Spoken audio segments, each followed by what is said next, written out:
যারা কাঁচা কলা খেতে পছন্দ করেন না, আমি শিওর এই রেসিপিটা দেখার পরে আপনারা কাঁচা কলার ফ্যান হয়ে যাবেন। তো হ্যালো সবাইকে, আসসালামু আলাইকুম। ওয়েলকাম করছি আমার ব্লগ পেজ শেজাস লাইফস্টাইলে।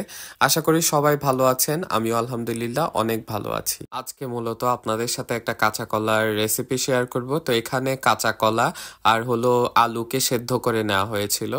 কাঁচা কলার কষের কারণে মূলত এটা একটু কালো দেখা যাচ্ছে। সেদ্ধ করার পরে আপনারা যদি খোসা সহ এটাকে সেদ্ধ করেন তাহলে এমন কালো হবে না।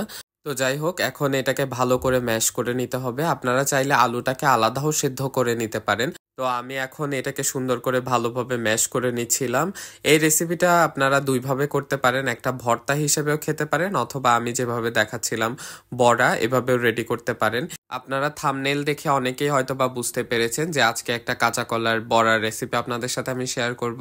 আমরা এটা প্রথমবারের মতোই ট্রাই করেছি, কিন্তু প্রথমবার ট্রাই করার পরে এটা এত পরিমাণে ভালো লেগেছে যে কাঁচা কলার অন্যান্য রেসিপি থেকে আমার মনে হয়েছে যে এটাই আসলে বেস্ট। ম্যাশ করা আলু আর কাঁচা কলাতে এখন আমরা অ্যাড করে দিব জিরা ধনিয়া গুঁড়া, তারপরে এখানে অ্যাড করে দিব লাল মরিচের গুঁড়া, তারপরে এখানে সামান্য পরিমাণে হলুদের গুঁড়া আমরা ব্যবহার করব, তারপরে স্বাদ মতো লবণটা আপনাদের পরিমাণ মতো আপনারা ইউজ করতে পারবেন, কোনো সমস্যা নেই।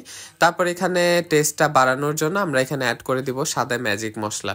সাদে ম্যাজিকের এই ম্যাগি মশলাটা আমার কাছে এত পরিমাণে ভালো লাগে যে কোনো ভর্তা বড়াতে দিলে একটা আলাদা ফ্লেভার যোগ হয়, আমার কাছে যেটা মনে হয়। এখন এখানে অ্যাড করে দিব টুকরো করা যে পেঁয়াজের কুচিগুলো ছিল সেগুলো, তারপরে এখানে অ্যাড করে দিতে হবে ধনিয়া পাতা যেগুলো কুচি করে রাখা ছিল সেগুলো, আর পরিমাণ মতো কাঁচামরিচটা আপনাদের প্রয়োজন অনুযায়ী দিতে পারেন। আমরা একটু বেশি ঝাল পছন্দ করি বলে এখানে প্রায় 3টা কাঁচামরিচ ইউজ করেছি। এখন এই পুরো মিশ্রণটাকে একটু ভর্তার মতো করে ভালো করে মেখে নিতে হবে। এটাকে যদি আপনারা ভর্তার মতো করে খেতে চান তাহলে অবশ্যই হলুদ গুঁড়া মরিচ গুঁড়া এগুলো অ্যাভয়েড করলে মূলত এটা একটা ভর্তা হয়ে যেত। আমি যেহেতু এটাকে একটা বড়ার মতো করে শেপ করে বড়ার মতো করে ভাজি করব, তাই এখানে আসলে হলুদ মরিচ আর মশলাটা ইউজ করা। আপনারা চাইলে এটাকে ভর্তা করে যদি খেতে চান শুধুমাত্র সাজে ম্যাজিক যে মশলাটা সেটা ইউজ করেই আসলে ভর্তা করে খাওয়া যায়, ওটাও কিন্তু আলাদা একটা টেস্ট হয়। তো যাই হোক, এখন এটাকে সুন্দর করে শেপ দিতে হবে। এটাকে একটা কাবাবের শেপও দিতে পারেন, আপনাদের পছন্দ মতো শেপ দিতে পারেন। তো আমি এখানে টিকিয়ার মতো করে গোল গোল করে শেপ দিয়ে নিচ্ছিলাম।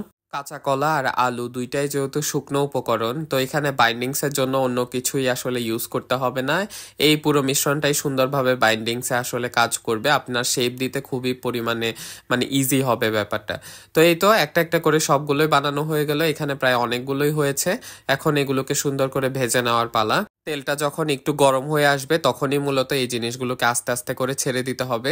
আমার আসলে গরম তেল খুবই ভয় লাগে, সেজন্য আমি দেখতেই পাচ্ছেন ভিডিওতে আমি একটু আস্তে আস্তে করে দিচ্ছিলাম যাতে তেলটা ছিটকে হাতে না আসে। এটা সবাইকেই আসলে দেখে শুনে দিতে হয় আর কি, তেল যেহেতু অনেক গরম থাকে সাবধানে আসলে এই জিনিসটা করতে হয়। তো এই তো এখন এই বড়াগুলোকে মিডিয়াম আঁচে একদম লো ফ্লেমে রেখে এখন সুন্দর করে এগুলোকে ভেজে নিতে হবে, না হলে আসলে ভেতরের অংশটা ভালো করে কুক হবে না, আর ভালো করে কুক না হলে আসলে মশলার একটা আলাদা গন্ধ থেকে যাবে। তো যাই হোক, এটাকে আস্তে আস্তে যখন হয়ে আসবে তখন এটাকে একটু ভালো করে উলট পালট করে দিচ্ছিলাম। আমি এখানে চিমটা দিয়ে দিচ্ছিলাম যাতে এটা সুন্দরভাবে আসলে পাল্টে দেওয়া যায়। সরি, আমি আসলে কি বলছি আমি জানি না, পাল্টে দেওয়া যায় না, সরি, উল্টে যাতে দেওয়া যায় সুন্দর করে। তো যাই হোক, এই তো একটু সুন্দর করে আসলে নেড়ে চেড়ে ভালো করে ভেজে নেওয়ার পরে এটা কিন্তু তৈরি হয়ে যাবে। আমি এখানে একটা টিস্যু নিয়ে নিলাম যাতে করে এক্সট্রা যে তেলটা থাকবে সেটা যাতে এটা সোক করে নেয়। আমরা আসলে মূলত এত পরিমাণে অয়েলি খাবার দাবার খাই, তো একটু হালকা পরিমাণে যদি তেলটা রিডিউস হয়ে যায় তাহলে হয়তো বা আমাদের জন্যই ভালো। তো যাই হোক, এখন রাতের বেলা এখন গরম গরম ভাতের সাথে এটা খাওয়ার পালা। ভাত দিয়ে আসলে সবচাইতে বেশি পরিমাণে ভালো লাগবে এই বড়াটা ভাঙার সাথে সাথে এত সুন্দর একটা অ্যারোমা এসে নাকে লাগছিল, আমার কাছে এত পরিমাণ ভালো লাগছিল তার বলার বাইরে। অনেকেই বাঁধাকপিও পছন্দ করেন না, কিন্তু এইভাবে বাঁধাকপি গাজর দিয়ে তারপর ধনিয়া পাতা ইউজ করে ভাজি করলে আসলে অনেক বেশি পরিমাণে ভালো লাগে আমার কাছে।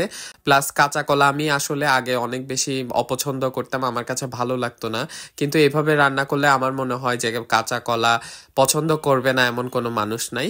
তো এই তো আমি আমার খাবারটা শেষ করলাম আজকে। ভিডিওটা ছিল এই পর্যন্তই। রেসিপিটা কেমন লাগলো অবশ্যই আমাকে জানাতে ভুলবেন না, আর যদি ভিডিওটা ভালো লাগে অবশ্যই একটা লাইক কমেন্ট আর শেয়ার করে দিবেন। তো সবাই ভালো থাকবেন, দেখা হচ্ছে পরের ভিডিওতে। আল্লাহ হাফেজ।